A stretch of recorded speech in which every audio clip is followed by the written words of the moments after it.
All right, check. Okay, so the files that I gave to you, I'm going to get you to actually download this.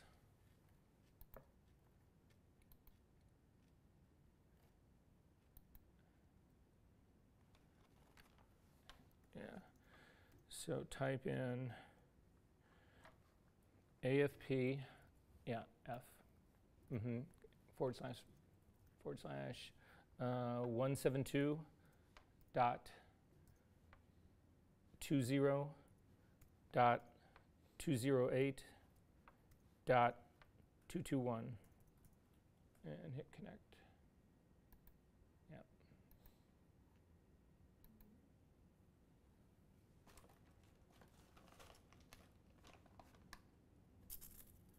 And then, yeah, is that you?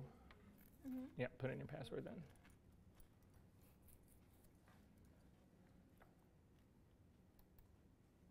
And go ahead and say OK to that. And then go down to Engelhard with an E.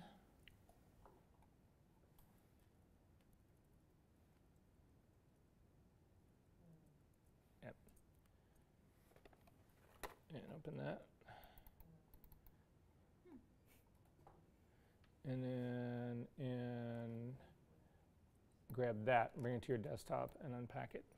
All right, so the thing that I'm looking for you guys to find, so if you can go ahead, you had a chance to copy that zip file. Go ahead and unpack the zip file so that we can get to the stuff that's actually in there.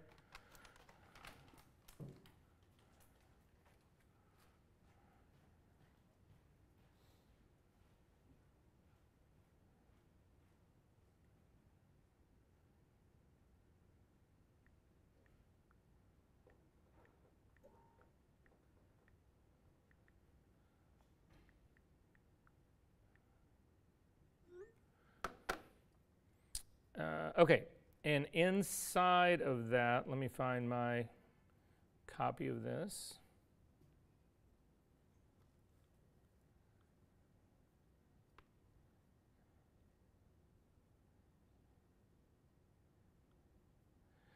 Inside of that, you are going to find a thing that says DNG custom profile example files. If you could open that guy up. And inside that, you should only have one file in there. There may be an XMP file in there, or is there, what's in there?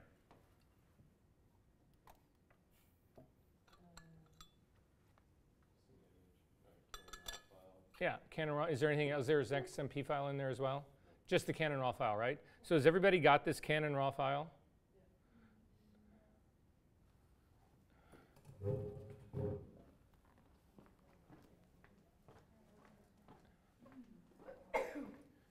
Or is yours still expanding? Well, you already did expand it over here.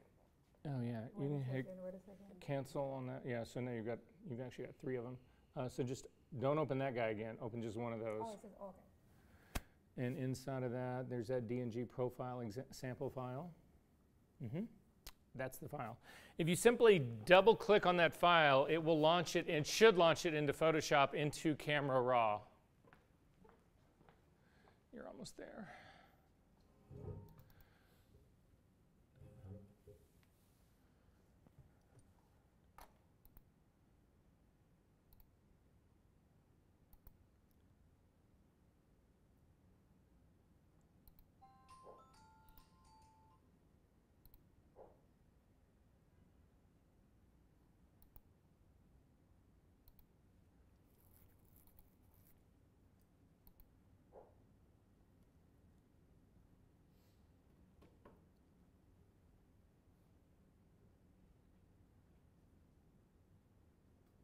We're almost there, guys.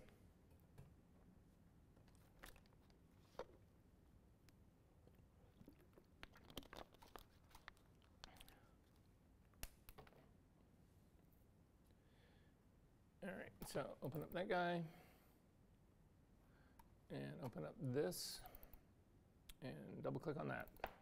So if you double click on that file, it should take you into Camera Raw. You need to cancel out of that. If you still have your color picker in Photoshop open, hit cancel out of that, and you may have to go back and double click on that file again. But hopefully it'll open up into Camera Raw and look like this. So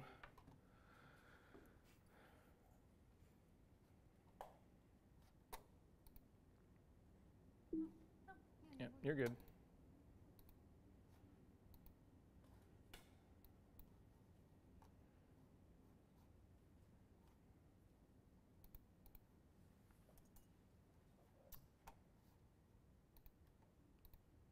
The thing is too big. It's hiding things.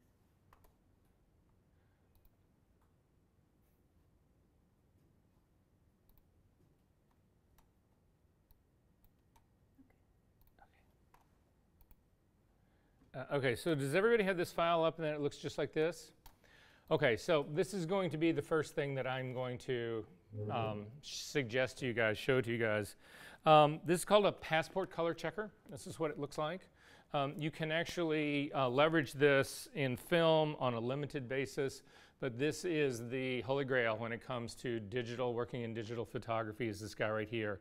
And the reason that this is the holy grail is that it's especially this set of patches up here. This set of patches up here is an extremely precise, scientifically defined set of colors. And so what's going to happen in this is we're going to go through this same process right here. What's going to happen is that we're going to use software to measure the way our camera captured these colors. And it's going to then compare the color that it should be with the color that the camera gave us. And then it's going to build a table to remove that bias. Does that make sense what's going on? Is everyone clear on that? So that's what we're going to do right now with this guy. So you can see it's been included in my image. Now, there's another thing that will actually happen with this color card, and it's something that you guys need to start thinking about here as well. And it is in this color space right here that we're going to talk about, in this screen, this place that we're actually going to work in. I'm going to ask everybody to come up to the very top up here and take it back. We're going to do we'll do the profiling first, and then we'll talk about white balance. So we're going to do the profiling first. In order to do this, you need a DNG copy of this file. And what DNG is, it's an Adobe version of a RAW file. So this right here, this is a CR2 file, which is a Canon file. You can see if you look up at the top, you'll see this is the camera that actually made it. It's a Canon EOS 5D Mark II, and it's a relatively old photograph. How many of you guys, what do you guys shoot? What kind of cameras? 5D Mark III. So you're a Canon shooter. Leica shooter. Sony. Sony. I'm sorry? 5D4. Still Canon. 5D3, still Canon. So mostly Canon, couple Sony, couple of Leica people, whatever. All of this is supported in here. You can do this with any version of a digital camera that you actually have. So you would simply open this up into Photoshop and then come down here to the bottom of the screen where it says Save Image and click on Save Image, the lower left-hand part. The screen will actually open up, and in this screen, it's going to allow you to create a DNG version of this file. So if you don't change anything in this opening up screen right here, you'll be fine. Because what it's actually going to do is, it should be by location. By definition, it should be saving this in the very same location that you guys, that's what should be the default. So as you're saving the same location, which is exactly what we want to do. We want to make a copy of that DNG exactly where we're going. The rest of it just is how it's going to look. Are you going to put a small DNG in the name or a big one, whatever, blah, blah, blah, blah. Simply hit save. That's all you needed to do. If you were fast enough to look down here, you will see that there's a little clock thing that sort of spins there telling you that it's indicating the process of your file. But in our case right now, we can simply say done. It's done its work now, and it'll take you out of Camera Raw. So once we're out of Camera Raw, if you go back and you look at this, you'll actually see that there is a copy of a DNG file right here. Has everybody got that part? We good on that part? Okay. So the next thing that I want you to do is, there is a color checker camera calibration piece of software right here. It is the installer. Now, if you are uncomfortable installing software on your computer, I'm not telling you you have to do this. In this case, if you don't want to do this, simply watch. But we all use this same system. I've used it forever. It's free. You're not stealing software. So you would simply double-click on the color checker camera calibration. It opens up, and you'll see it looks like this little package box. If you double-click on that, it will go through, and it will install this software for you. I've already got mine installed, so I'm not going to continue on this because I've already got this installed on mine. But you want to go ahead and do the installation, and hopefully on these computers, you guys should have no trouble at all on your computer, but hopefully on these, it's going to let you do that on this guy right here, but we're going to find out. Yeah, and you can just say install for this computer and click OK, continue, and install. And you're not going to be able to do it on this. Oh, you can try it. No, you can try it. It might take your username and password. Is this working, though, for the rest of you guys? Yeah. All right. Tell me when it's done. Yeah, it's not going to let you do this. You have to be an administrator to do it. So you're just going to have to watch this part, Okay. I think. Yeah. OK. So with that installed now, we're actually going to use it. So go to your application folder. And inside your application folder, sometimes it's called Color Checker Passport. Other times it's called Passport Color Checker. But it should be this Color Checker Camera Calibration. Do you guys have that? Go ahead and launch that guy.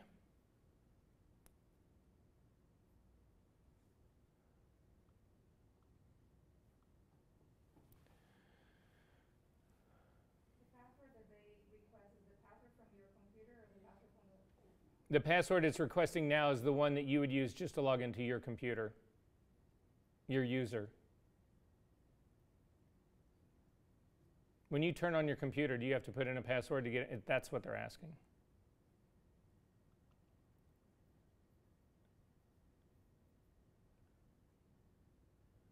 All right, does it launch for you guys?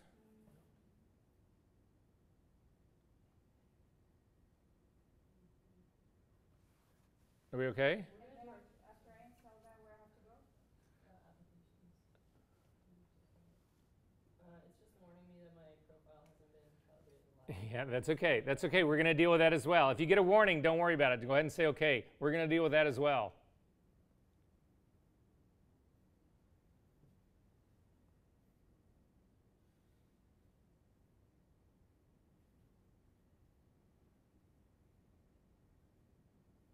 Are you guys good? She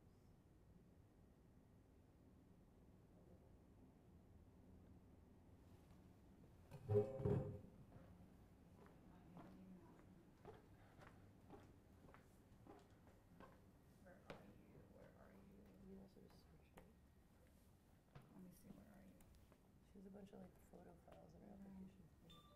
Oh, that's horrible. It is, I know. Yeah, no, that's okay. Keep going up. No, other way, other way, other way. The other way is just, oh, let me see. Then do color checker. Just do a search.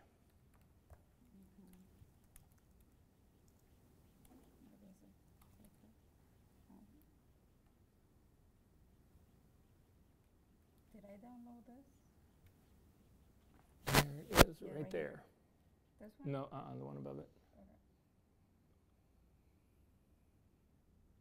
Okay. And say okay. And you're good to go.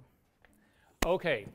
So guys, now we need to find that DNG that we just made, and you need to drag it onto this window. If you don't want to do that, you can actually come up to the File menu and come down to Add Image, but it's just easier to do a drag and drop. So if you can see the other version of the file that we just made, you can simply do a drag and drop on it. So that's what I'm going to do.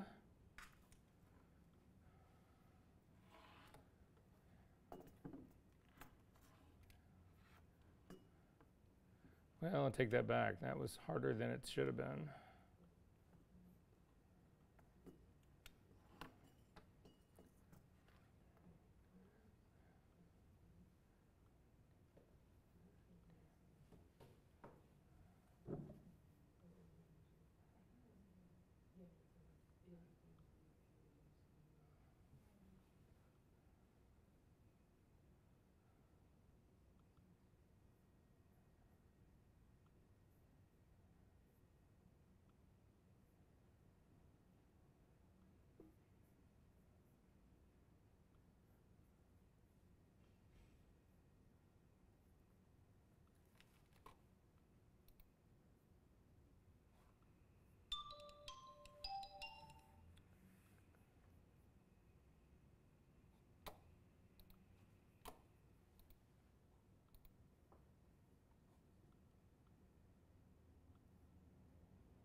So could you drag it on there?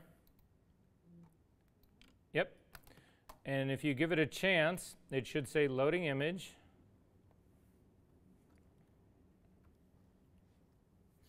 And it should be able to find your color target, and it should lay this grid on top of your color target. Did everybody get this part? Okay, so I'm going to actually ask you to go back into the Finder to that DNG one more time, because what we need to do is we need to actually copy the information of the file name. So in the case of working with these guys, you can, actually I take that back, we're going to do something completely different. You don't want to just name this. It's going to offer to name this profile that we just built a Canon 5D Mark II, because it's the sensor that we're profiling. But it's not every Canon 5D Mark II. It's the one specific 5D Mark II that I own. So you need to name your profiles with something that, so for instance, let's say you own two bodies and they're both 5D Mark IIIs. You need to distinguish between the two, because the profile that functions for one will not function for the other. They are each completely unique. Does that make sense? All right, so I'm going to come back in here. You can leave the Finder. You don't, as long as you understand that part. I'm just going to come down here to the bottom and say create profile.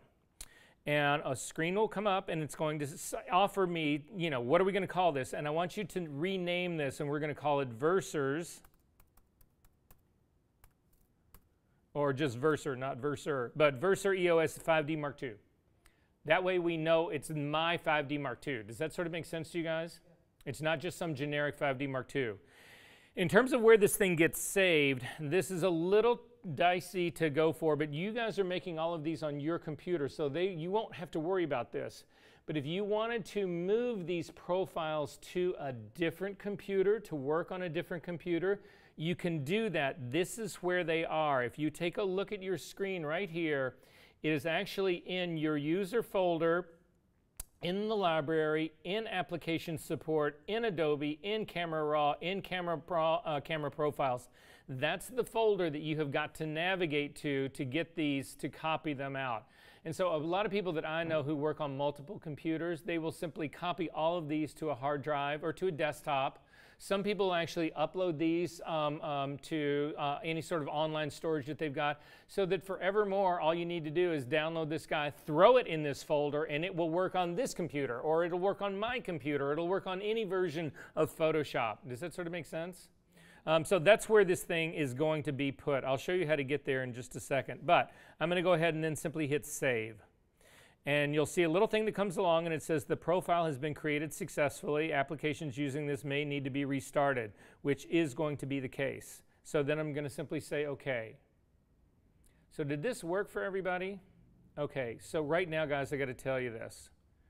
You are 90% ahead of the entire rest of the Columbia College photography department, both in undergraduate, graduate, faculty, staff, the whole 9 yards. You guys have just taken a leap way beyond what normally happens around here. So congratulations to that. Let's see how it works. You can quit this program now. It's, like I said, it's a free program. It's for you to use. These color cards that we use to make them, you can check these out of the Media Center, which is on the 4th floor of the 623 building. You can also get these in the photo studio. You can't take the ones in the photo studio out of the photo studio, but the ones that are in the Media Center you can take out. I think they let you check them out for 2 or 3 days. So you can continue to work with these guys if you find that this thing is valuable for you to do.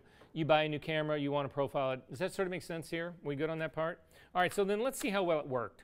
I need you to go back to the original CR2 file. The DNG that's sitting there in the folder with it, you can actually throw that guy away. It's done its work. We only needed the DNG to build this profile. We're not going to actually work with it. The DNG profile that we made, though, will also work in Lightroom. So I'm going to show it to you in Lightroom as well. Does that make sense to everyone? Are we good on this part? Okay.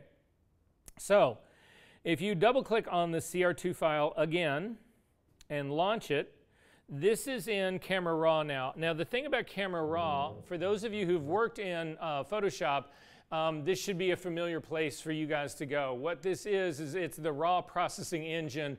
You've got to go through this before you can bring a file into Lightroom. It's processing your raw file. In Lightroom, it's exactly the same thing. When you have a file in Lightroom, you've imported a file into Lightroom. All the things that you see on this side over here, you've actually got in Lightroom. They look slightly different. They're in slightly different places, but all of this information is exactly the same. The engine that Adobe uses there's only one engine. It's split between Lightroom and Photoshop. So I'm going to show it to you here. Then we'll go ahead and import this file into Lightroom, and I'll show it to you there as well. Does that sort of make sense? Okay, so what we care about here, though, in the beginning is this. It's this profile thing right here. Now, how many of you guys have used Lightroom for, say, more than 2 years? So in more than 2 years, if you go back long enough, the profile part of Lightroom was buried really deeply. It's also buried here. They have moved this up front and center. It is now considered, in many ways, the single most important first step that you can make because it all has to do with your color. Are we good on this part? All right, so here it is. So this is what we're going to do. There's a whole series of canned profiles that work with this now. And it's this area right here that we need to deal with. If you click on the little 4 squares that are right here, it will actually open up. It just expanded. That was just a collapsed palette. It just expanded that palette. And you can see as you come down through here that there's by default, this Adobe color has actually been picked for you. Ironically enough, the software that we just use, Adobe, the way Adobe builds these profiles is Adobe goes out and they buy like 10 or 15 models of these cameras. They do exactly what we just did, and they average them all together, and that's what builds these canned profiles for Adobe. These are canned profiles, though. So for our case, if you click on that to expand it, click on this drag down to go down to the bottom, you'll see that there's another series of drop-down menus right here. There's one called Adobe RAW. There's another one, Camera Matching. What you're looking for right here is profiles. This is where all our custom profiles are stored. If you open this guy up and you come across this, you should see down there the profile that we just made. And it should have, in your case, mine says Verser EOS 5D Mark II. Is that working for you guys? I want you to hover over that. Don't pick it yet, just hover over it and come away. Look what happens to the color of this image. Are you kidding me? So if you go ahead and select it, that establishes the profile completely. That's now using this profile. Scroll up to the top. The one that's up at the very top, the Adobe Color one, this is what Adobe thinks that your image should look like. Again, I'm not picking it, just hovering over it, you get a preview. The minute you come away from it, you get rid of that preview. But look at the color shift. Look specifically, I'm going to zoom in on mine a little bit. Look what happens to that sweater. That is a lie. That is the truth. How on earth could you possibly color correct this image in this file knowing that? It doesn't look wrong, and the problem with this is it's not that all the colors are lying to you. Some of them are lying worse than others. So if you click on the eyeglass that's up at the top, the zoom tool, I want you to zoom into the color patches that are sitting right here, the ones that we used to actually make this guy. And then again, hover over the Adobe Color and then come off. And look what happens primarily in the blues, and then also I think in these sort of purpley magentas. I think that's where you really see a jump in this. The blues are a massive jump in this. So what you can see that's happening, if we look at this blue right here, this blue is really dark on the uncorrected version of this. What this is telling me is the sensor in my 5D Mark II is hypersensitive to blue. It's reading more blue light than it should be. It's giving me a false indication. Does that sort of make sense? Yeah. Again, this is the lie. Look at the difference in those two. I haven't even white balanced this thing yet. This is just starting to get rid of the lie of my sensor. Again, I'm going to zoom back out again. Look at the color of her skin and look again at the color of the sweater. It's not just color, it is also contrast, it's saturation. None of these things would you ever be able to know has been lied to you about. I don't remember this sweater. I shot this picture 5 years ago, 10 years ago. I don't remember what this thing looks like. I don't know that this is not true, but I do now because I have color profiled this sensor, and now this is the lie has been removed. The bias has been removed. This is now neutral, and if I had shot with your Sony, and if I'd shot with your Leica, I could build a profile for your Sony and your Leica and run them all through this, and all three of those files would look identical because I removed the bias from each one of these. Does that make sense what's going on? Okay, there's another thing that exists in this. So this would be your first move on your road to decent color correction. Your first road is to build a profile for your sensor to remove the bias of that sensor and then use it. Your second road in this, and we're going to still stay in this space, again, I'm going to show this to you in Lightroom in just a second, is to, if you look at the tools that are running along the top right here, the third one over is the white balance tool. And if you click on this white balance tool, you can use it to neutralize the white balance of this picture. Now, in this case, I want to pervert it first. So has everybody selected that tool? Again, the third one over, not the fourth one. The fourth one, it looks very similar to it with a little sort of like star next to it. That's not the one I want. I want the first of the color picker ones. I'm going to come over and simply click on her sweater. And you can see that it makes this green. Again, that would clearly be a color cast problem. How would you fix this? So again, in your all's workflow that you've been going through all of this before, you would start to guess. And you would start to put curves on here, and you would start trying to, well, you would look at it and say, okay, I know it's really green, and I know the opposite of green is magenta, so I'm going to start pumping in a lot of magenta, whatever. It's a horrible way to try to color correct. Horrible way, right? So instead, you remember what I said in the very beginning when we were talking about additive and subtractive colors, that in terms of the additive color system, equal amounts of red, green, and blue equal a neutral gray.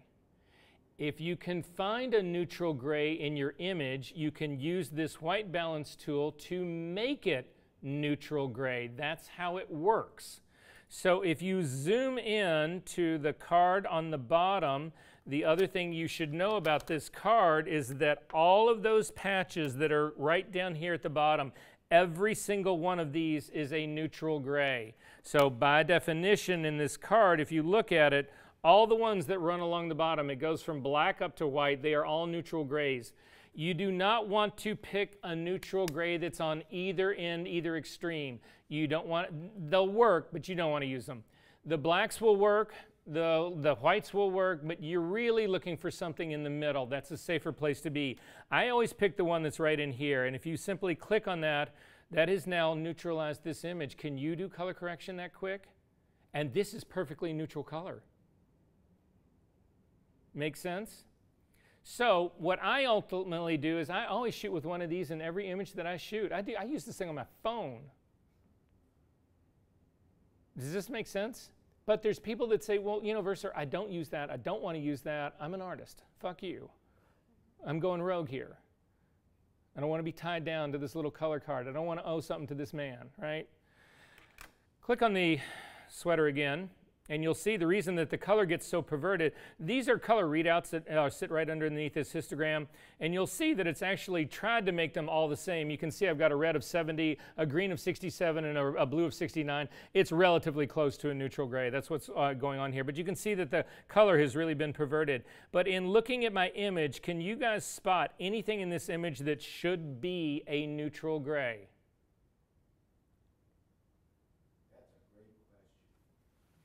Hey, Jay. We live for neutral gray. Yes, we do. Anything, guys. You can take the street under the car. You can try it. So come over here, the street under the car, and just click on the street. How do you feel? Seems a little red to me still. Yeah, it's a little red in the, yeah, it's a little red in the arms. Other things, another neutral gray in here. Guys, you can't believe how precise you can get about this. I need everybody, again, click on your zoom tool, zoom into the back of the car. Isn't that a license plate? Click on that. That will give you a much more neutral color. If you look up at the top, I would avoid the spectral highlights, like the highlight that's coming off of the brake. I wouldn't touch that, but what is this right up here? Look up at my screen. What is this guy? Isn't that a bus sign? What's a bus sign? It's blue at the top, but isn't this all neutral gray? Click on that, also a neutral gray. There's different ones that actually exist in here if we actually come up to the other side of this. So you can actually see. So I'm going to zoom back out again. Again, I'm going to pervert this color horribly by just picking on the shirt. Come over, and I found that neutral gray right there, and I simply clicked on it. Can you color correct that easy? Change your life. This works for film scanning as well. Once you're in the film scanning stage of all of this, you don't have the advantage of that profile, but you do have this advantage completely. And this is where you first start. This is where you would begin. Nobody wants to go through the hassle of guessing at this stage of the game. Does that make sense, everyone? Are there questions about this? So this, for me, is the good beginning of where this whole thing would actually start. However, as long as we're here, I'm going to show you one thing, guys, and then we're going to take a break for lunch.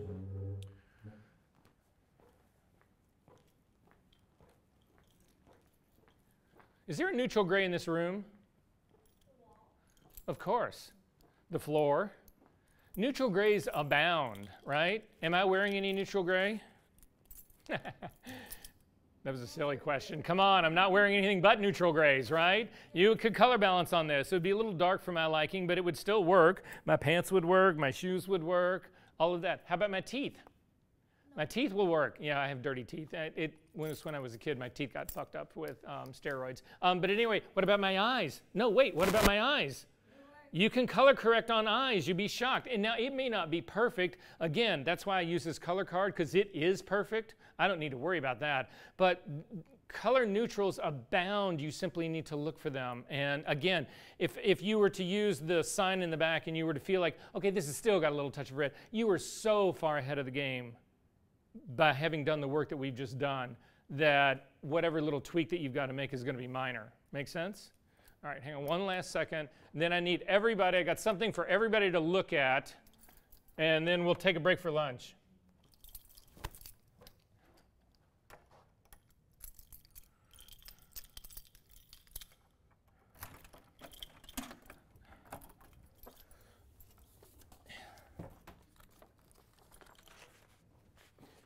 All right, so can I get everybody to come over here and look at something for me really quick?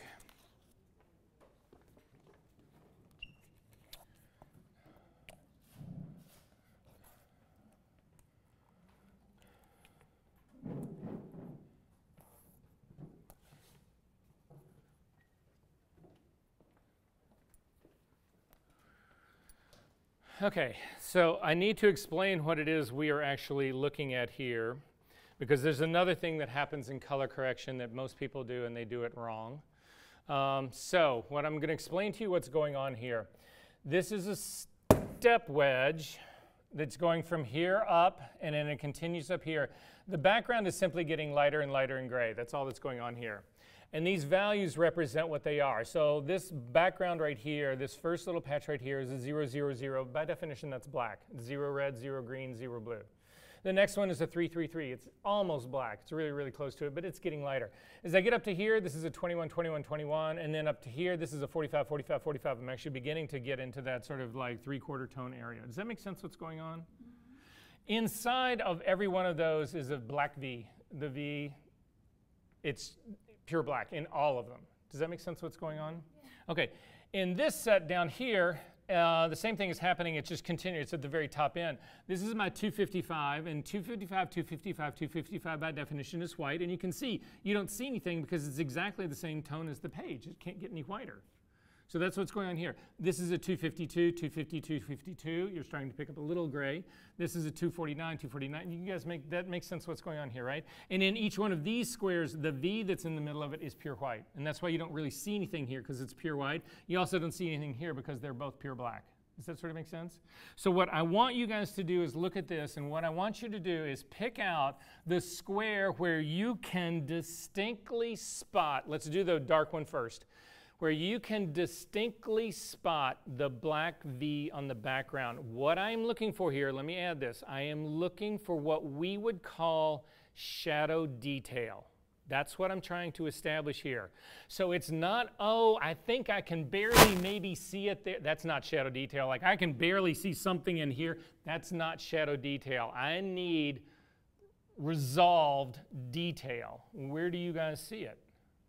At what number?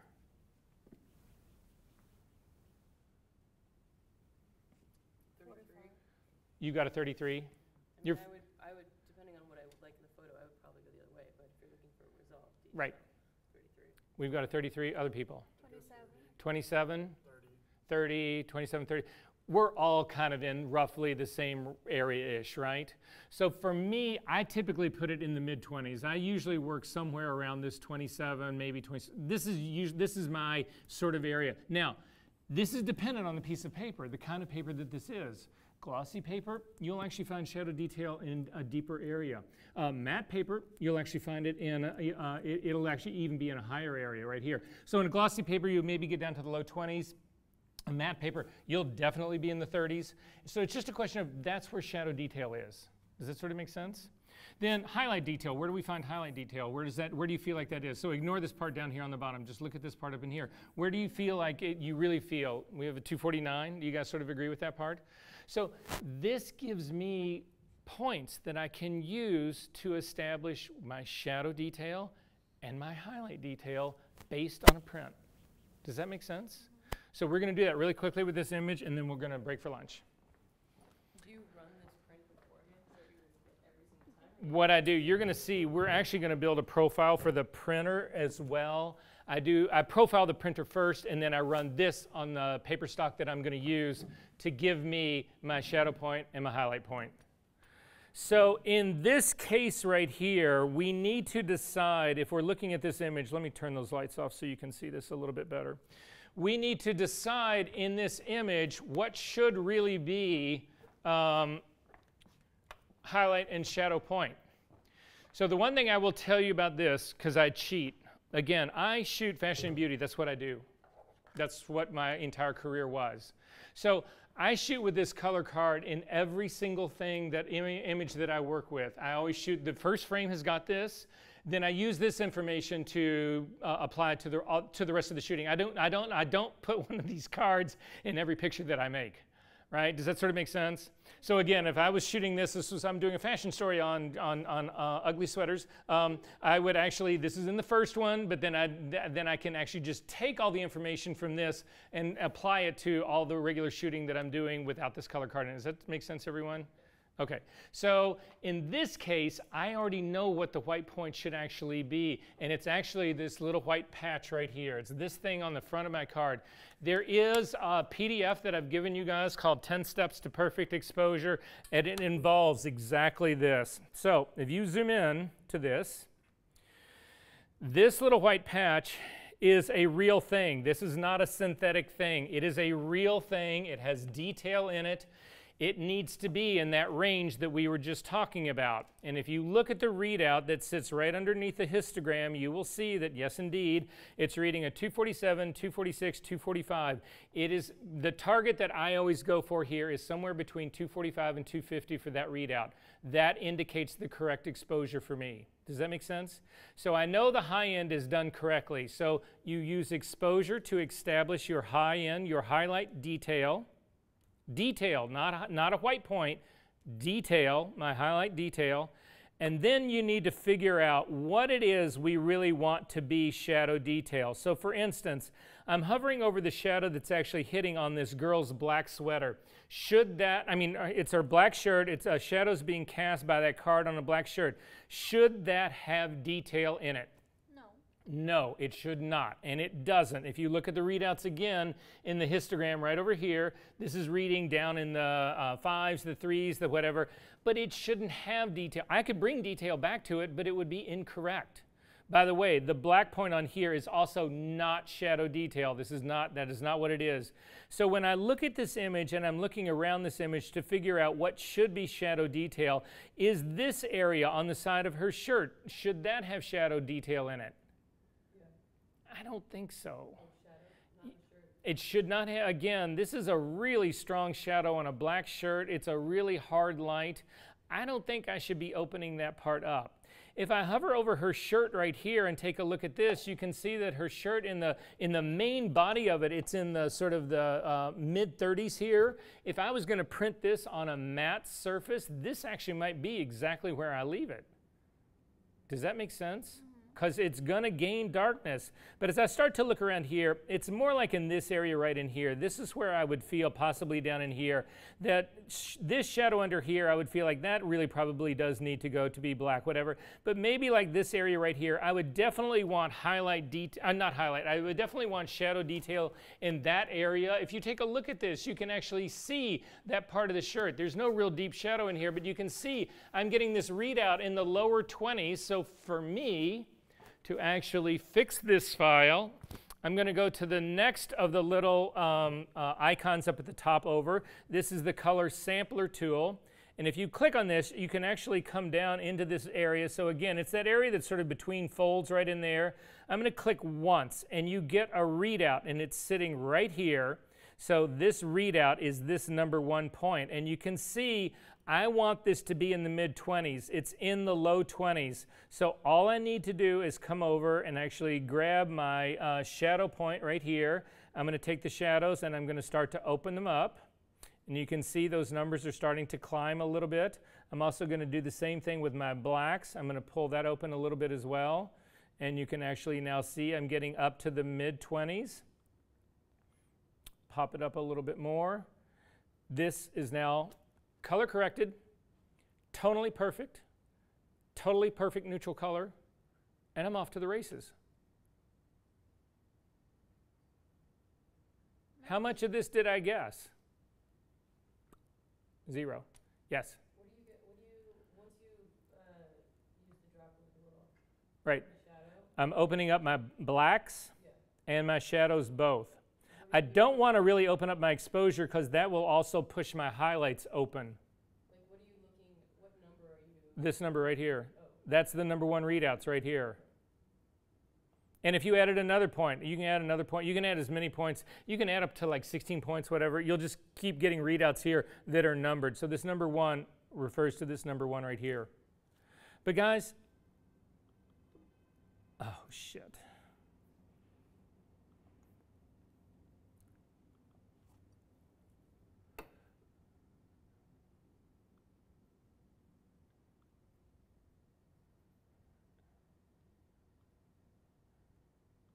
I really didn't mean to cancel that, sorry. That's now correct. And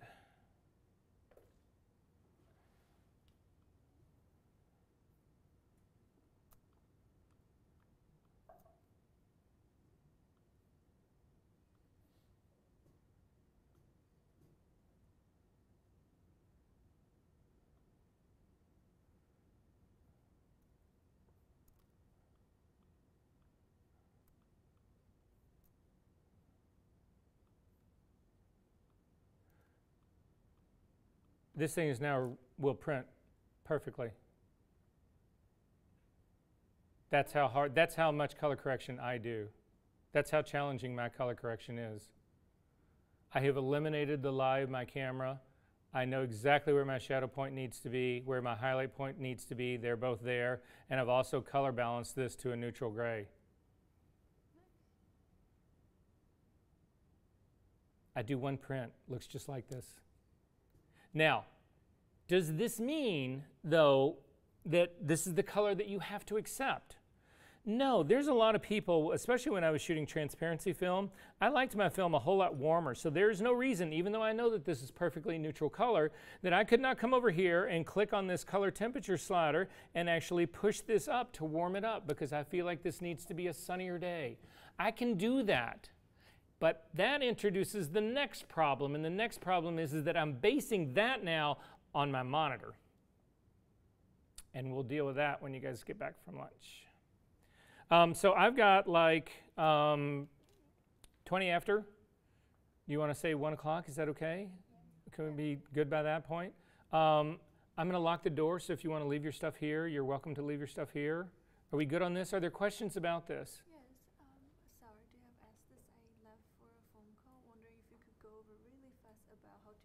Transfer from the checker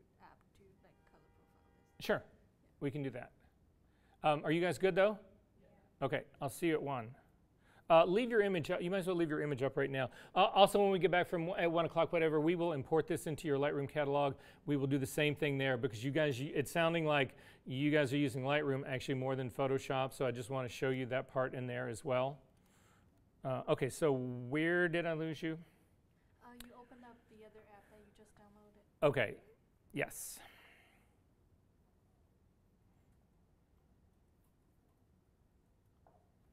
Okay, so I need to make a DNG this first, so let me get... You already made, I already made a DNG. Okay, yeah, I need to do that as well, though, because I threw mine away. Oh, okay. It's all right.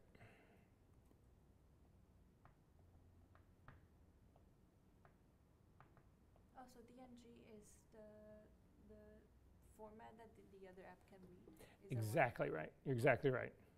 That's the only thing it'll read. That's why you got to make one.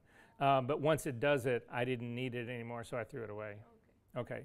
Okay. So yeah, I'm going to start the other program. So the other program is the... I can't get download on this. you can't download it on this, but you've got it, so you can do this on your computer at home. Oh, okay. Yeah. Okay? Yeah. So application, C. Is this working for you guys at all? Yeah. Okay.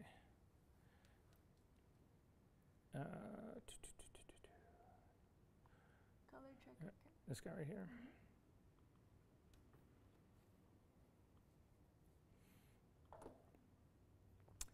So you simply find that DNG.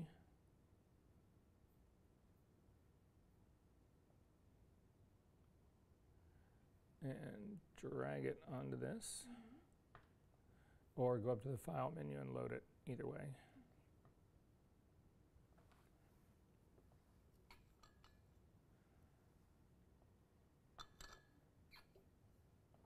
And usually it'll locate it with no problem. If it doesn't locate it, you can use these little tools over here to, you can see, you can move this stuff around. You can, you just need it, but it does a really good job of finding these things. And then simply hit Create Profile. This window opens up and you need to name it. You don't want to just call it a 5D Mark II because your 5D Mark II and mine will be different. So you want to make sure that whatever you name it, a lot of people will use serial numbers when they actually do these, just so that they, because if you have 2 or 3 of the very same body, you can't intermix these. You have to use the one that you built for only that body, right? So you need to make somehow, some people number their cameras, some people, but anyway, you just need to know that they're different. Okay, so I only have one 5D Mark II, so I actually named mine Verser. So I know that that's what it is. I'm going to do version 2 because I've already got one in there. So, and then this is where they get put, is in this folder right here. So it is in your user library, in application support. I'll show you everybody where this is later on. But that way, if you want to, you can copy these profiles out and save them to a hard drive. And then you could say, bring it here and drop it into this, that same folder in this, and they would be available to you in both Lightroom and Photoshop. And then I can use that forever. Mm-hmm. As long as it's in the same camera. Exactly. Oh, perfect. Exactly. Yeah. Nice. So anyway, that's where this would go. So go ahead and save. It builds the profile, and it'll say OK to that. So then, in most cases, you've got to restart Photoshop because Photoshop was already running when we built that. So you just quit Photoshop. Well, but if you profile your camera, you have to redo that, right? No, it's just the first time you install it. Now, every time you start up Photoshop, that profile will be available. Oh, I meant that, but you can profile your camera. This is my camera. Oh, you're profiling your camera. That was my camera. That 5D Mark II, that is my camera. Okay, I see. Yeah. I think, are you asking if there's something specific that you do on the actual body as well, in addition? I'm sorry, what? Like, I was wondering if she was asking if there's something specific you do on the body.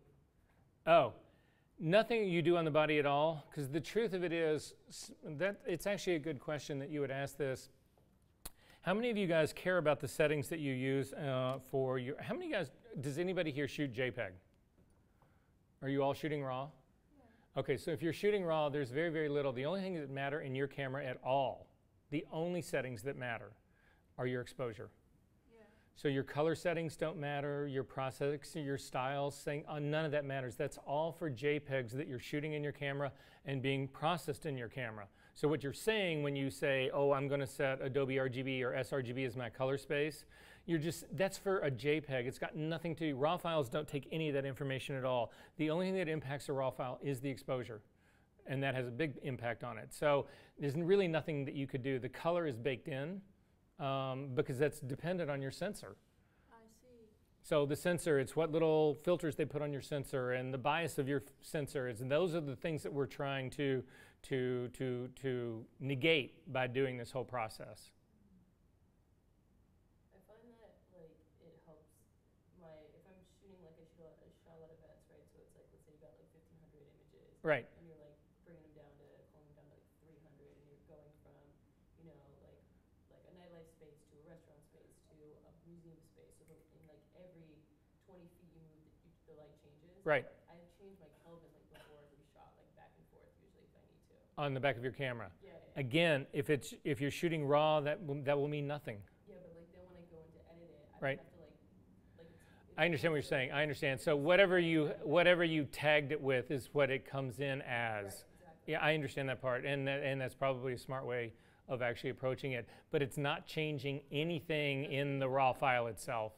Yeah, but no, that's probably pretty smart. But that brings up another interesting point about this is that what you and I are now talking about is your white balance, which is different than the bias of your camera. You would want this profile that you've built to be on every single image because that removes the bias part. But then the white point, which again I use my color card to set the white point, will be unique for every single one of them. You're absolutely right about that part.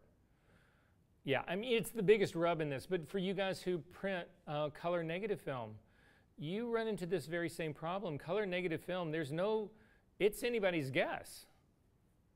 You know, the color negative itself has color information, but there's nothing in there to say this is what it should look like, unlike a transparency, a positive, where the color's baked in. That's why we all had to shoot positives, was because we were expected to get perfect color, and then they would simply go to the printer and say, you need to make it look like this slide. And if they did, that was fine. That was what they called a contract proof. They would actually do a print, and everybody would look at the slide, and everybody would look at the print, and if everybody agreed that it was close enough, you would actually sign the print, and that was the contract to the printer saying you can go ahead and spend all this money and do all this printing. But the positive established the color. We don't have that in digital, in RAW, and you don't have it in color negatives either. You've got something completely different, and that you sort of have to pick it. We're using these tricks to help make that process more definable. By inserting this, I do have a reference that I know what this reference is. And so if I set that, I'm good to go. Sort of make sense? Yeah. So you guys can use these in film as well. It's the same trick works. Once you get to this stage of it, you're in Lightroom or you're in Camera Raw, whatever, you can still use this. If you photograph this card, it's still on negative film. It still should be neutral. The neutral should still be neutral. So anyway, I don't sell these, by the way. I should. I can make a whole lot more money than teaching. Anyway. What if you just, do you think can you pull in just a white card, like a white, gray, black card? If you are desperate, you can.